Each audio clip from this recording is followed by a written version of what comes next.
This video will show you simple methods for making sauerkraut and kimchi. But first, some background.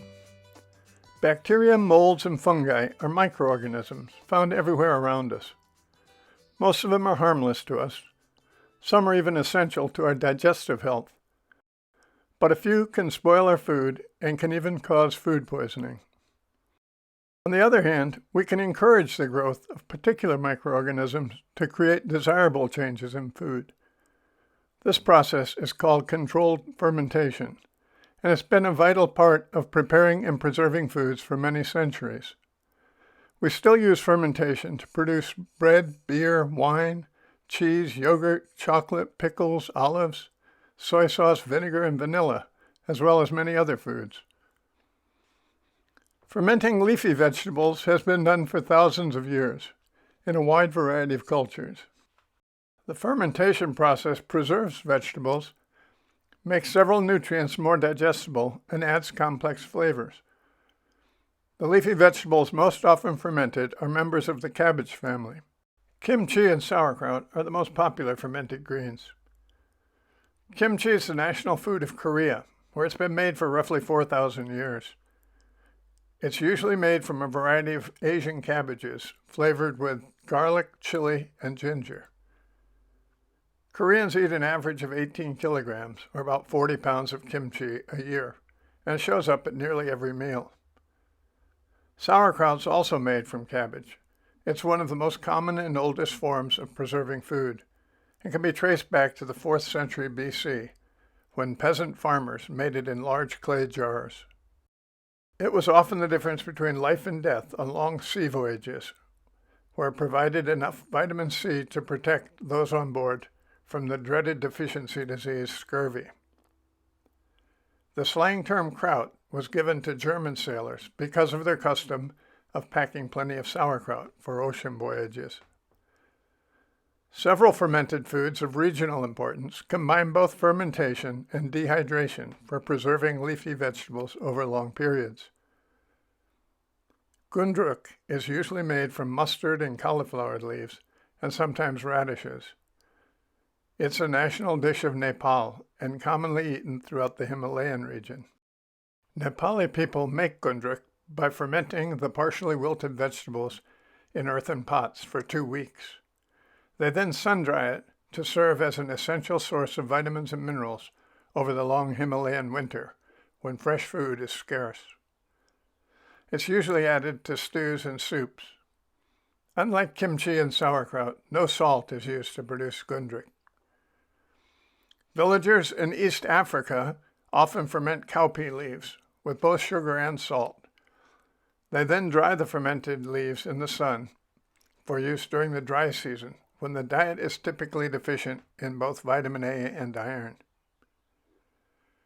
Kawal is one of the more unusual fermented foods. It's made only from the leaves of the sickle pod tree in Sudan. Towards the end of the rainy season, the Sudanese pound sickle pod leaves to a pulp and then pack the pulp tightly into buried clay jars. After about 2 weeks, they roll the fermented leaves into small balls and dry them in the sun. Once it's thoroughly dried, kawal is a compact, high-protein food that provides some food security over the long dry season. Not all edible greens ferment well. Due to their high chlorophyll content, many very dark green leafy vegetables have a strong, unpleasant flavor and aroma when they're fermented. For example, our experiments with fermented kale and moringa leaves didn't result in anything that we wanted to eat. There's great enthusiasm for fermented foods right now, and many promising, if exaggerated, health claims. Scientists are conducting experiments to evaluate these claims. But as of May 2021, most of these studies are still inconclusive. Meanwhile, there's already plenty of evidence that fermenting greens can extend when vegetables are available by 3 months or more. The process of fermentation softens the cell walls of the vegetables and makes their nutrients more digestible.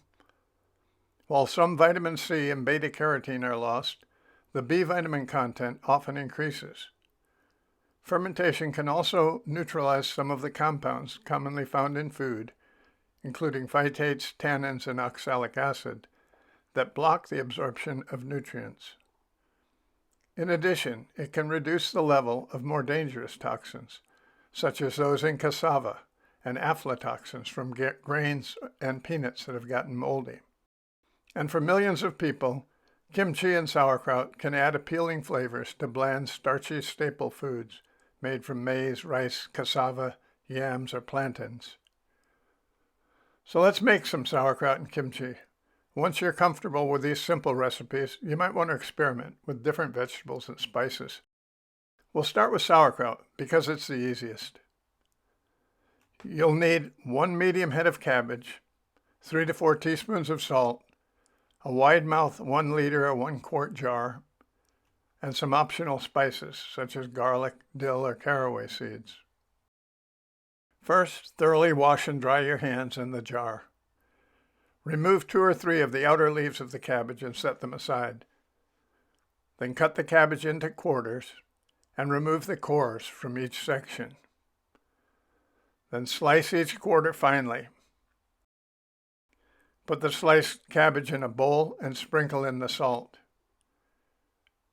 Next, knead or squeeze the cabbage for about 5 minutes or until liquid pools in the bottom of the bowl. This liquid, which is a mixture of vegetable juice and salt, is usually called brine. You can add optional flavors at this point. Today we're adding a tablespoon of dill seed. Pack the cabbage into the jar by tamping it down several times to remove as much air as possible. When the jar is full, the brine should completely cover the cabbage. If it doesn't, add a little bit of water to make sure it's covered, and leave 1/2 to 1 inch of space at the top. Keeping the vegetables submerged keeps out spoilage organisms and encourages the growth of the type of bacteria that creates acidic conditions. When the vegetables reach an acidity of tomato or orange juice, or a pH of about 4, most bacteria involved in spoilage can no longer reproduce. Now take one of the outer leaves that you set aside and cut it to fit inside the jar covering the cabbage. Put a clean weight on top of this to keep the cut cabbage submerged below the brine. Today our weight is a small jar full of water. Cover both these jars with a clean cloth to keep out dust and insects. You can tighten this around the jar with a rubber band or a piece of string. Set the jar on a plate and keep it out of sunlight. Sauerkraut's usually ready in between 4 to 10 days. It will ferment faster in warmer temperatures. Begin tasting your sauerkraut on day 4. It's ready when it has the right amount of tanginess for you. Then remove the weight and the outer cabbage leaves and put a tight lid on it. It should keep for at least 3 months if refrigerated. Your sauerkraut is still safe to eat if unrefrigerated, as long as it's sealed well, but it will continue to change flavors as it will still be slowly fermenting. However, once you open the unrefrigerated jar, it needs to be eaten. Sauerkraut is famously paired with hot dogs and sausages or with potatoes. Now for a little more challenge, let's make some kimchi. There are thousands of local variations on kimchi. This is a very basic one. You can create a range of flavors by adding other vegetables and spices. Today we'll use 1 medium cabbage. There's several types of Asian cabbage, including napa and mishahili, that are commonly used.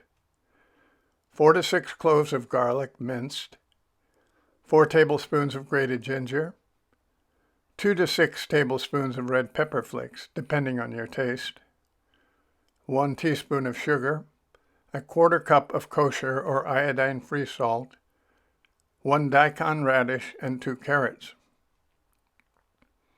Begin by cutting the cabbage into quarters and then chop it coarsely. Put it in a bowl, layering the cabbage with salt as you go. Let it sit for 2 to 3 hours. While you're waiting, make a spice paste by combining in a separate bowl the minced garlic, the grated ginger, the red pepper flakes, and sugar. Mix them all together and set that aside. Then cut the daikon radish and the carrots into thin strips. After the cabbage has sat for 2 to 3 hours, drain the brine from it and set this brine aside. Then rinse the cabbage well. Combine the rinsed cabbage with the other vegetables and the spice paste and mix thoroughly. Then add the brine that you set aside, again making sure that the vegetables are completely covered. Force the vegetables below the brine by putting a weight on top of it. Add a little water if necessary to make sure that the vegetables are completely covered. And then cover this container with a cloth. Ferment it for 3 to 5 days. Longer fermentation will result in stronger flavors. Pack it into jars and seal. This Korean tofu stew is one of the hundreds of ways to eat kimchi. Sauerkraut and kimchi are fun to make, a sort of miniaturized farming with billions of microscopic livestock. Not everyone enjoys their flavor, but both are safe and healthy to eat. Scientists are rapidly learning about fermented foods and evaluating many of the health claims that are being made. The story of fermented greens is thousands of years old, and it's still growing. Thanks for watching.